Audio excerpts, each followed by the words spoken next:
Dunque, iniziamo facendo un breve salto nel futuro.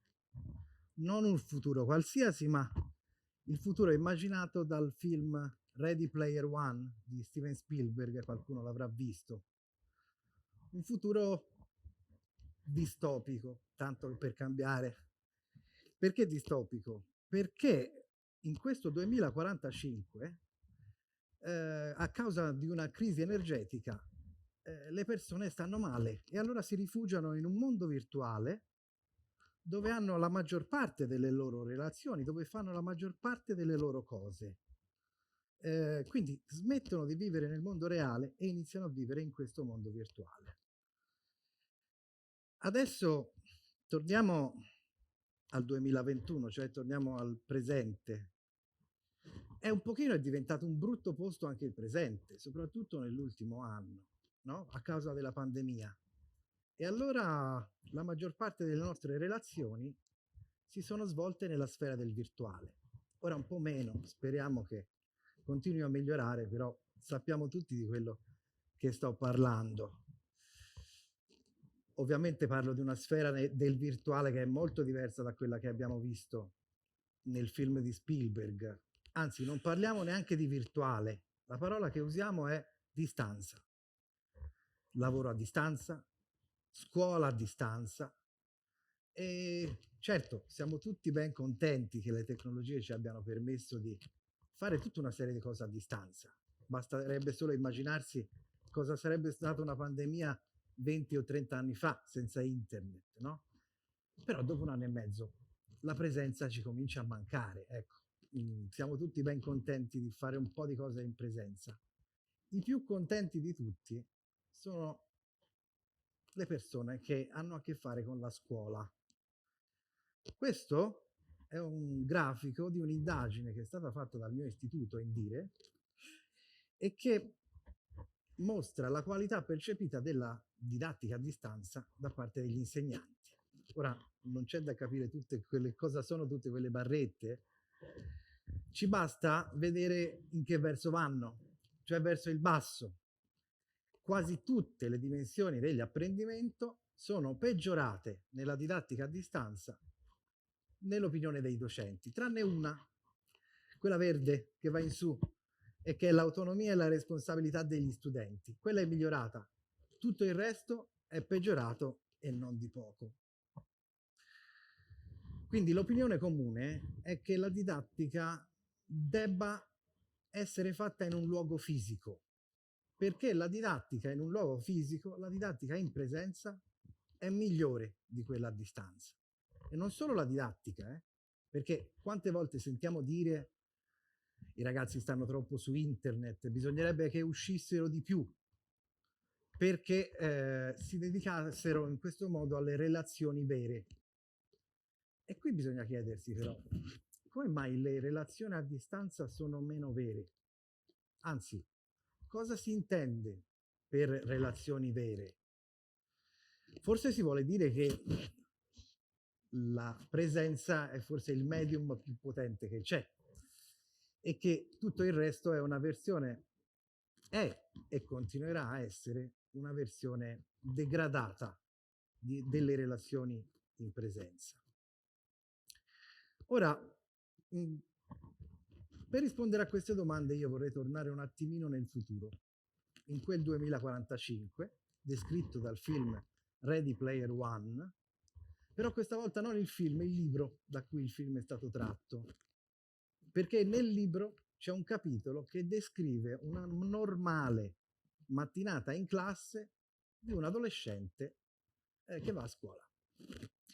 E allora questo adolescente indossa dei visori, si immerge in una realtà virtuale in cui ci sono i suoi compagni di classe, l'insegnante che spiega, solo che a un certo punto li teletrasporta a visitare la tomba di Tutankhamon e poi su Marte analizzare il suolo marziano. Ora capite bene che queste sono cose che in presenza non si possono fare. E allora forse varrebbe la pena non solo paragonare la distanza a quello che si può fare in presenza, perché questo ci porta a considerarla sempre e comunque il parente povero, della presenza, ma pensare a quello che è la distanza, qual è il valore aggiunto della distanza, le cose che a distanza si possono fare e in presenza no. Ora magari qualcuno si starà chiedendo, ma queste cose che ci hai fatto vedere sono così, sono state fatte al computer oppure già esistono? Ma in realtà esistono già, cioè le cose che abbiamo visto in quest'ultimo video sono tecnologie che esistono già al giorno d'oggi. La prima parte di quel video è una tecnologia sviluppata da H-Farm, che è una piattaforma di innovazione che risiede a 20 km da qui, da dove ci troviamo adesso.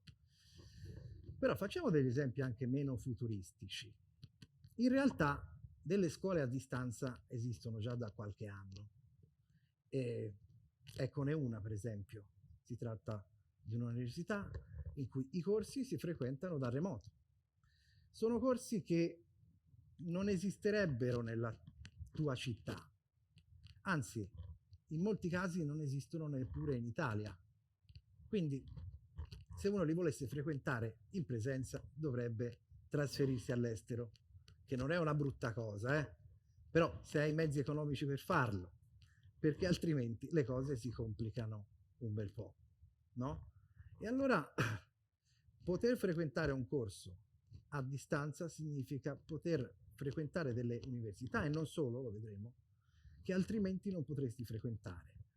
E poi ci sono tutta una serie di categorie che non potrebbero frequentare altrimenti. Pensiamo a un adulto che ha una famiglia, che ha un lavoro a tempo pieno e che non potrebbe frequentare una scuola in presenza perché ha bisogno di una flessibilità di tempi e di modi che la scuola in presenza difficilmente gli può dare.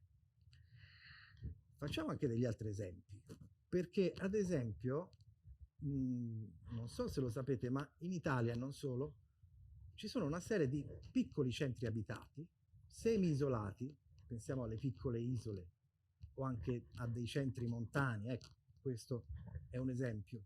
Cosa sta succedendo da qualche anno a questa parte? Che diventa difficile fare scuola in questi piccoli centri, perché non ci sono abbastanza studenti.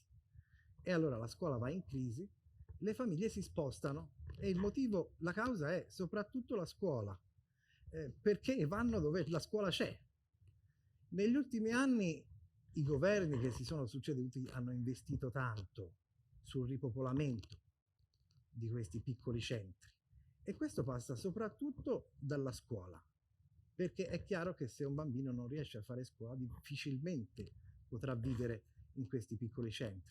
Ecco allora che una scuola a distanza credibile, in cui in qualche modo si riesce con efficacia a fare didattica, diventa una possibilità per alcune famiglie di rimanere in questi centri, per altre addirittura di andarci ad abitare. Ecco, siamo arrivati un po' al concetto di democrazia. In questo caso si sta parlando di alcune forme di didattica a distanza che in determinati contesti sono più democratiche della didattica in presenza, per i motivi che vi ho appena detto. Certo, qualcuno starà pensando, va bene, ma qui si parla solo di didattica, ma la scuola non ha mica solo questa funzione qua, quella didattica. C'è ad esempio la funzione di socializzazione secondaria. Quella primaria è quella dei primi anni di vita che avviene in famiglia, no? Poi dopo c'è una socializzazione secondaria che è affidata soprattutto alla scuola, perché è lì che si cominciano a fare nuove amicizie, si allarga la rete sociale. E la scuola ha anche questa funzione e la relazione passa da tutta una serie di canali di comunicazione che ancora, perlomeno ancora, non sono stati sviluppati a distanza. E poi c'è una terza funzione importante della scuola, ce ne siamo accorti soprattutto in questo ultimo anno, e cioè la custodia dei minori, perché la scuola è quella cosa che permette, che si prende la responsabilità dei minori e permette ai genitori, che entrambi lavorano, di poter disporre del loro tempo lavorativo, perché in quel momento la responsabilità di figli è affidata ad altri. Quindi 3 funzioni importanti che sono racchiuse in uno stesso tempo e in uno stesso edificio: il tempo scuola e l'edificio scuola. forse bisognerebbe pensare a una relazione, a un modello un pochino più flessibile, dove queste tre funzioni non sono per forza racchiuse in uno stesso tempo e in uno stesso spazio, che è quello dell'edificio scuola. Però chiaramente questo è un modello che deve essere ancora sviluppato e che in qualche modo pone dei problemi importanti. Poi c'è un altro problema. Perché della didattica a distanza? Perché una delle obiezioni più grandi che viene fatta è che non è democratica. Non è democratica perché bisogna investire in tecnologia, bisogna avere le tecnologie. E allora il rischio è quello che le famiglie ricche, gli studenti ricchi abbiano le tecnologie migliori e che questo gli consenta un accesso migliore rispetto alle altre famiglie, quindi una disparità. È vero, però vorrei farvi una domanda. Voi lo sapete quanto spende una famiglia per un figlio che studia dal primo all'ultimo anno di scuola, all'ultimo anno della secondaria? Eccolo qua, più o meno 140-240 euro all'anno, ma poi alle superiori la cifra aumenta. Ho fatto io un po' il totale. Si va dai 2100 ai 3100 euro nella carriera scolastica del figlio. Ci sono delle scuole che hanno deciso di abbattere questi costi. Lo avrete capito, no? Si sta parlando di costi per l'acquisto di libri di testo. Queste scuole, una in particolare, o meglio una rete di scuole in particolare, la rete Book in Progress, è fatta di 300 scuole in tutta Italia, che hanno deciso di prodursi in casa, o meglio a scuola, i libri di testo. Sono gli insegnanti che scrivono i libri e poi li distribuiscono agli studenti della scuola. E fanno un patto con le famiglie. I soldi che risparmi per l'acquisto dei libri di testo li puoi investire, ti chiediamo di investirli in tecnologie, ad esempio per l'acquisto di tablet, che permetteranno poi di fruire di quei testi che sono stati prodotti dagli insegnanti. Facciamo anche un altro esempio. Allora, voi sapete, conoscete Spotify, Netflix, eccetera, eccetera. Sono piattaforme di streaming o comunque di accesso ai contenuti. Non di acquisto dei contenuti, ma di accesso. Si paga un tot al mese per accedere a dei contenuti, a tutti i contenuti, ok? O perlomeno a tanti.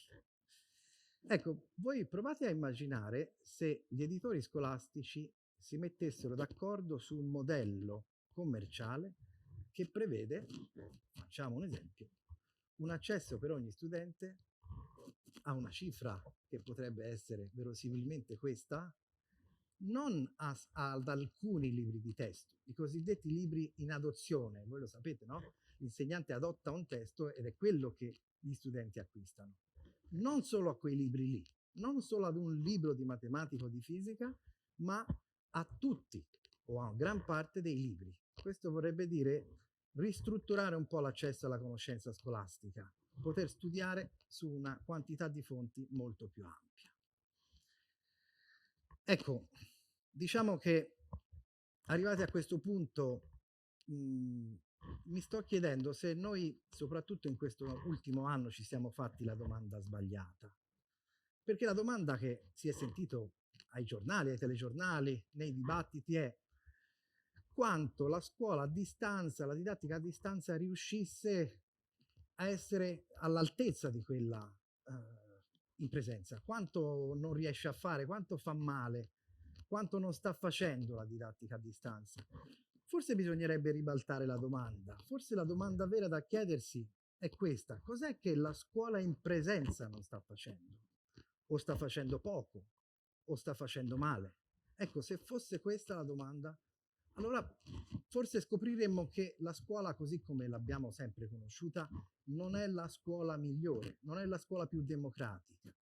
E allora scopriremmo anche che forse la distanza nei prossimi anni potrà essere uno dei nostri migliori alleati. Grazie.